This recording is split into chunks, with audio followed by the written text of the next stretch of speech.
What's going on, everybody? It's your boy KB Banks with Kingdom Keys Nation. So check it out. As a piano instructor, I'm always looking for ways to make music as easy and simple to learn as possible, because everybody wants to get to that advanced level and be able to play on these stellar levels as quick as possible. But the pursuit of learning music theory can be very daunting and intimidating to some people, and that's what kind of hinders people from getting to that place where they want to go. However, in today's lesson, we're going to change our perspective of how we look at theory, and I'm going to show you the two things that you need to be studying no matter if you're a novice or even an advanced musician. There are only two things, count it, two things that you will need to learn and study if you want to grow as a gospel musician. Oh, this is about to be good. I can't wait because this is about to be awesome. So you know what we're about to do. Let's get into it.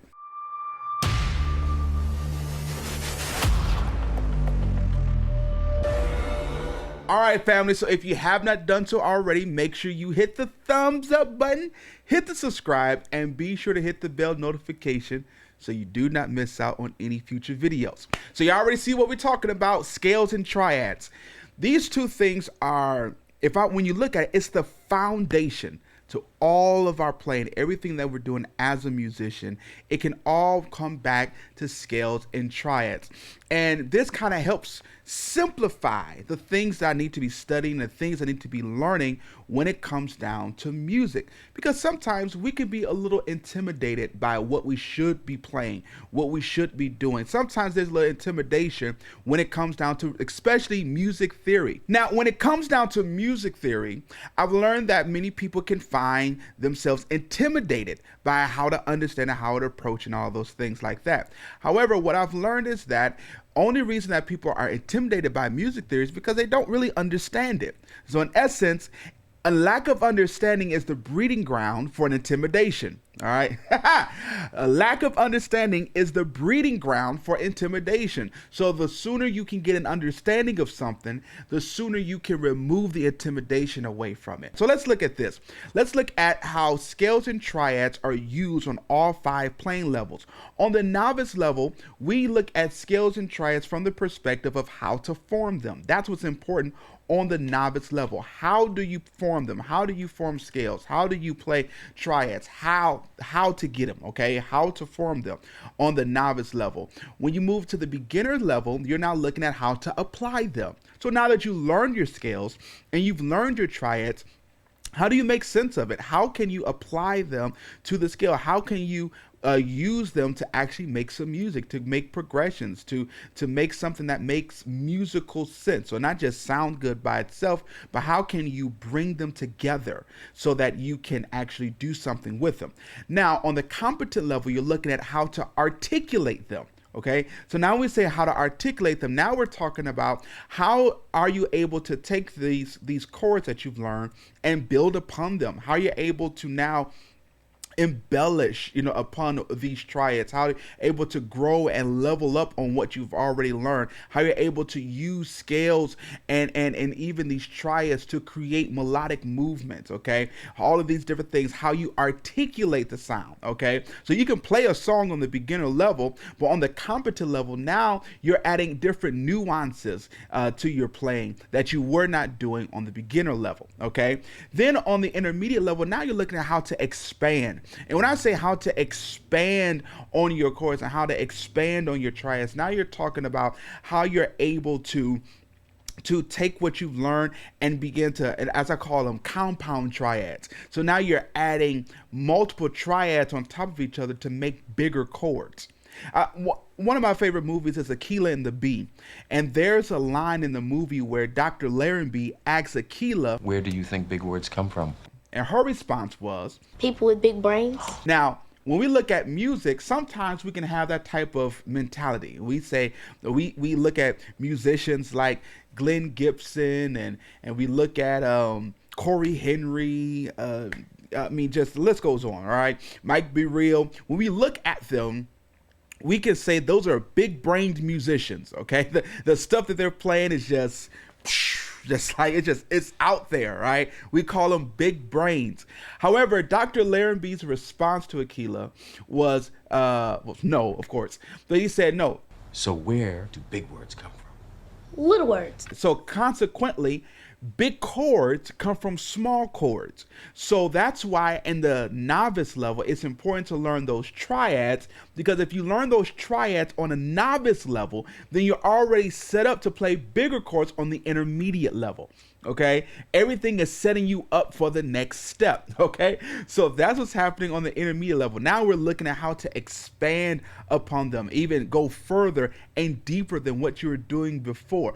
Okay, and then on the advanced level, you're now at the point where you're looking at how to form an identity for yourself. Now you're playing is now becoming unique to you in your style. You're forming your sound. You know, that's why I can tell the difference between Mike Burrell and Kevin Bond. Those are two great musicians, two phenomenal musicians. But when I hear Kevin Bond play and I hear Mike Burrell play, I can tell the differences. It's not that one is better over the other. They just both have two different identities. Okay, two different musical identities. And that's what you want as an advanced musician. The things that make you, the things that make it, that are specific to you and your style and how you approach music. Okay, so let's go through this. Okay, so let's look at this from we said the novice level. Okay, so on a novice level, I'm going to go through this very quickly. Okay, this is not going to be a full lesson. If you guys want a full breakdown for each section, make sure you drop it down in the comments and let me know which section you want a full breakdown to, and I'll make sure that I take care of you, okay? For the novice level, what you're looking at is the how to form them. All right, how to form your scales, how to form your triads. Okay, one of the biggest things that you can use is this right here, learning the major scale formula. The major scale formula is a huge tool to allow you to be able to play your scales in every key using whole steps and half steps, okay? Now, I know a whole step is simply, or rather a half step is when you move it to the very next note. So you come from here to there, that's a half step. There's no skips. Those two notes are right next to each other. A whole step would be skipping one note. Okay, don't be deceived, if you will, by just those white keys that are touching at the bottom. There's a black key that's in between there. All right, you see that black key right there. There's a black key in between it. Matter of fact, let's come over here. Let's go to the overhead view so you can see this. So see exactly what I mean. So sometimes we can say, oh, these two keys are touching right here. There's those white parts are touching right there. So this must be right next to each other. But in essence, if you was to slide up the key, you would see that there is indeed a key in between it. So that's a half step. That's a half step. These are all half steps, except for right here. This isn't a half step because this is a half step. Two white keys here make a half step because there's no black key in between here. Okay, so these are your half steps. You have that twice between the E and F and the B and C, where two white keys will form a half step. But other than that, a half step will always be from a white key to a black key, from a black key to a white key. Okay, those are your half steps. A whole step is just two half steps. Two half steps make a whole. So that'll be your whole step. So now when I come back here and I look at the major scale formula, it now makes a little more sense. So say I could start on any one of the 12 notes. We have 7 white keys, 5 black keys. So now I can start on any one of these notes and be able to play my major scale. I can start on C. That would be my root. C is the root. From there, I'm going to go a whole step, which would be D. Another whole step would be E. Half step would be F. Remember, there's nothing in between here. So that's a half step. Whole step would be G. Another whole step is A. Another whole step is B. Then the last half step will be C. Remember, again, nothing's between those two notes. So that's my major scale, okay, the C major scale. You can start on any one of the 12 notes and play your major scale. That's the best part about it. Play any of your major scales. Start from G, root, whole step, half step, whole step, whole step, whole step, half step, okay? Any one of them, you can play your major scale.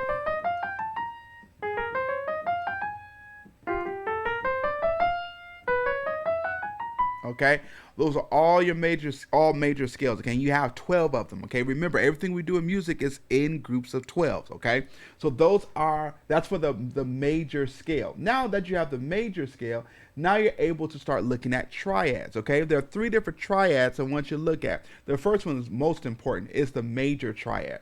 And using just half steps or whole steps, we can still approach this the same way. Using this counting system, I say count 4, count 3.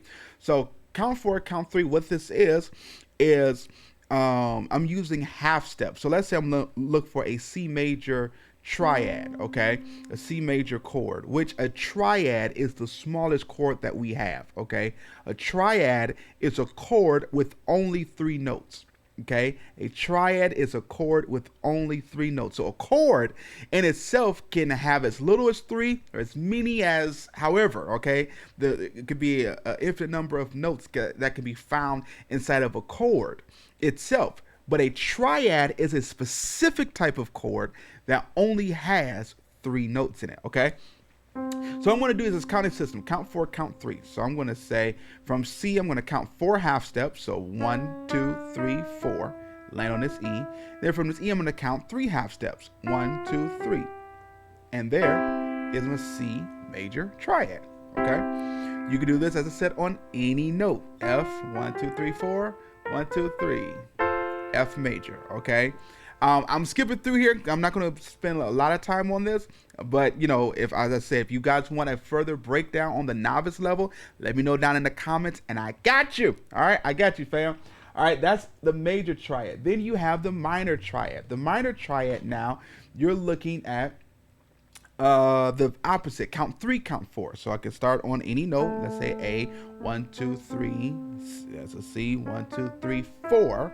That would be an E. And you can hear the difference in the chord. It's not as bright as the major chord. It's a little darker, okay? And you'll learn about those differences, why some are brighter and other are darker. But major chords are bright, minor chords are dark. Okay, so it's an A minor chord. Okay, this is C major chord, A minor chord. You can do this on any minor chord. F minor, 1, 2, 3, 1, 2, 3, 4, F minor. Okay. E flat, 1, 2, 3, 1, 2, 3, 4, E flat minor, okay, so forth and so on. Okay, then the next one that you have is a diminished triad. A diminished triad is count 3, count 3. So now I'm coming here, I'm on this D, 1, 2, 3, 1, 2, 3. All right, has a different type of sound to it as well. These are diminished chords. Okay. Okay, those are all diminished triads. Okay, and remember this, for each one of those groups there's 12 of them. So 12 major, 12 minor, 12 diminished. So on the novice level, the objective or the mission is to master all 12 of our major, minor, diminished triads. Okay, so specifically those major triads, but make sure that you can master them. When I say master them, being able to play them, know exactly where it is. Somebody say F minor, go right to it. E flat major, B flat minor, C diminished, A diminished, F major, whatever they're asking for, be able to play it and know it quickly. Okay, that's on the novice level. Now on this beginner level, all right, that beginner level, how to apply them. All right, so now we're looking at how to make sense of this. Okay, how can I use this to my advantage? Okay, so now that I have all these triads, what am I supposed to do with them? Well, now we're going to begin to learn that when you play the scale, let's just take the C major scale. So let's go to the key of C. By the way, anytime someone says that something is in a key, all right, a key of whatever, we're talking about the scale that we're following. Okay, so if we're in the key of C major, that means we're following the C major scale. We're in the key of F minor, that means we're following the F minor scale. So always keep that in mind. Whenever somebody's talking about a key, we're talking about the scale that we're following. All right, cool. So now that we have that, on the beginner level, we're looking at how to apply them together, and we're going to use things called diatonic triads. So each one of these notes along the scale, 1, 2, 3, 4, 5, 6, 7, and then back to the 1, because C and C is the same thing, right? So some would say 8, but if you could just call it the 1. That's how mostly we'll call it instead of saying the 8. 1, 2, 3, 4, 5, 6, 7. Then you're back to 1 because it starts over. So what this chart right here is saying is that on for each one of those scale degrees, there's a chord that goes along with it. So on the 1, you're going to play a major chord. So if C is a 1, I'm going to play a C major chord. It should be that. And as you can see, we have 3 different major chords along the scale. The 1 is a major chord. 1, 2, 3, 4. The 4 is a major chord, so F major. And then the 5 is a major. Okay, so 1, 4, and the 5. Those are your major chords along the scale. Looking at the chart, we see we have minor chords. The 2, the 3, and the 6 are minor chords. So 1, 2, that's a D minor. The 3 is a minor, E minor, and then that's 3, 4, 5, 6, A minor. All right, and then we have a diminished chord on the 7. Okay, so we got 1, 2, 3, 4, 5, 6, 7, then back to the 1. Okay, so that's what we're looking at on the beginner level. Even no matter what key that we go to, I want to use the same thing. If I go to F, 1, 2, 3, 4, 5, 6, 7, back to the 1. So 1, F major, 2, G minor, 3, A minor, 4, B flat major, 5, C major, 6, D minor, 7, E diminished, and then back to the 1. Okay, that's happening on the beginner level. Now, another thing that's happening is on the novice level, you're mostly looking at how to play your chords in what's known as root position. So that's playing the block chords just like this, right?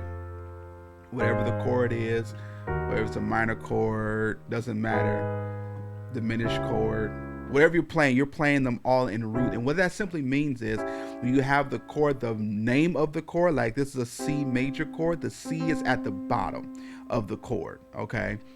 Bottom or the furthest to the left. So that's what's considered to be root, okay? However, you'll learn on the beginner side that we take these chords, and even though we'll play the same chords, now we'll start doing things like changing the order of the notes. So it still is A major chord, but we're going to play them a little differently. So instead of just playing, your C majors like this, you could play your C majors like that.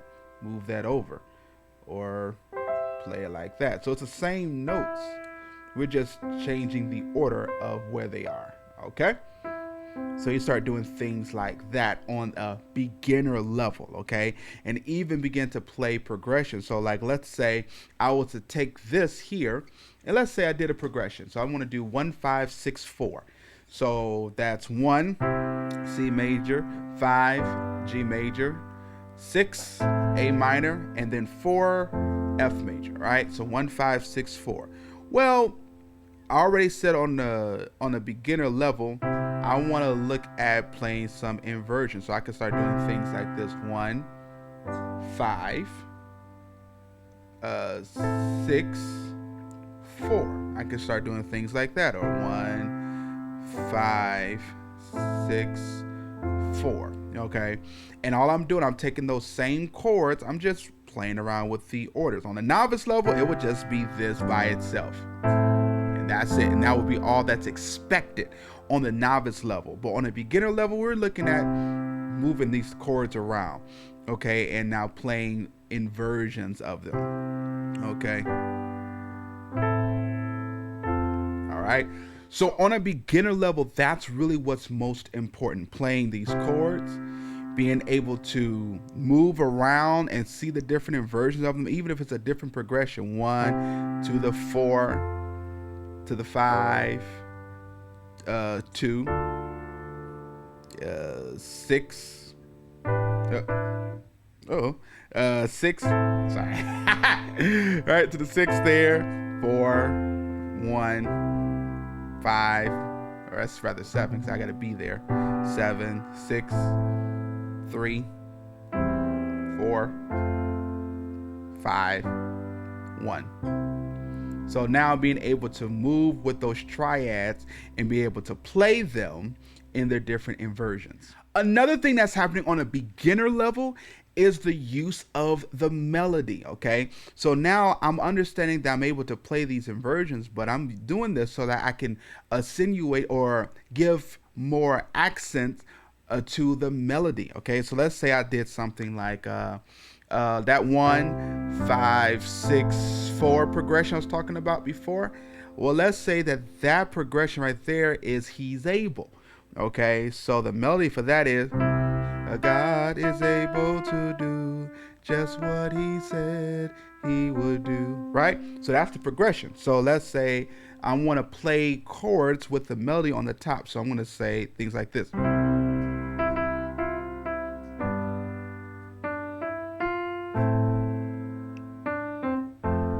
Okay.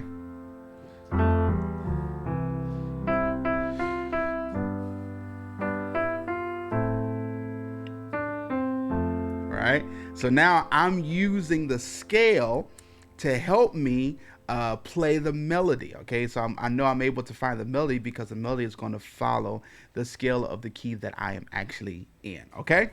All right, fam, I know you're enjoying this, but listen, what we're going to do, we're going to break this thing up, okay? When we come back next week, I want to talk about how you approach your scales and triads on a competent, intermediate, and advanced level, okay? You do not want to miss this one. If you haven't done so already, go ahead and hit that thumbs up button, hit the subscribe, and don't forget to hit the bell notification so you do not miss out on any future videos.